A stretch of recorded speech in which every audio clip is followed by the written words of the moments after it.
Mga chismosa kayo? Buhay ng ibang tao, pakikialaman nyo? Nagsisimba pa naman kayo tuwing linggo, tapos ganyan mga ugali nyo? Ano yung kuya? Saba! Chismosa?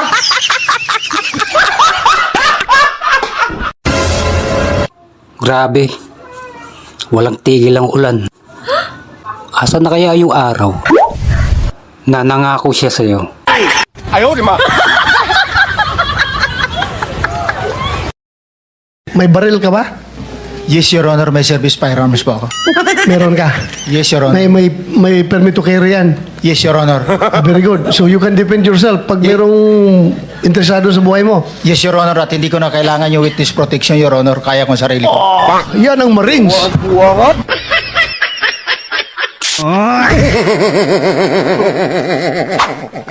Ano ba ang kaya mong gawin? Marunong ako magluto! Maglaba! Mamlatsa! Marunong ka ba makipaglaban? Hindi po! Mabait po akong tao! Lagi mong tandaan, kung anong pangit ng araw mo, mas pangit ka pa rin. Ay ano pong maipapayo mo sa mga taong may pinagdadaanan ngayon? Hindi lahat ng laban ay dapat mong labanan, yung iba i-chismis mo. Kung iniisip mo na minamalitis kita, huwag kang assuming. Hindi ka magandang topic. Sana all. Sino na naman dito ang kumain na hindi naghugas? Simpleng pagpatay sa mga ilaw, hindi pa ninyo magawa. Nilalangaw na naman ang mga plato dito. Anong oras na lang ang mga tao dito nakahilata pa? Mabubulok na lang yung mga binabad na damit sa kuwita, hindi pa malabhan. Tama yan. Ngayon lang kayo babangon kapag makaluto na tayo ng ulam.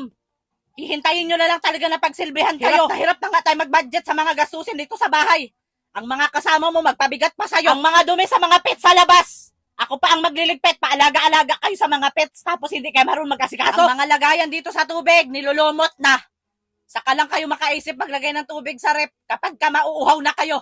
Maghahanap ng malamig. Sige, wag pa kayo magsipagbangon dyan. Sisilaban ko talaga kayo. Wag nyo talaga ako subukan ngayong araw na ito. Lunes na lunes talaga gagawan tayo ng kasalanan sa mga tao dito. Merong kakaibang pag-arte po ang horror. Paano yun? Yung mga mata na gumaganon, yung how do you do? Huwag tayong magalaw. Hindi dapat magalaw. Di ba? Kasi normally, pag napapanood natin yung horror films, di ba yung masyadong ganon. Pero iba yung dating ng hindi magalaw eh. Paano? Yari, nandiyan na siya. Andito halimbawa, palapit.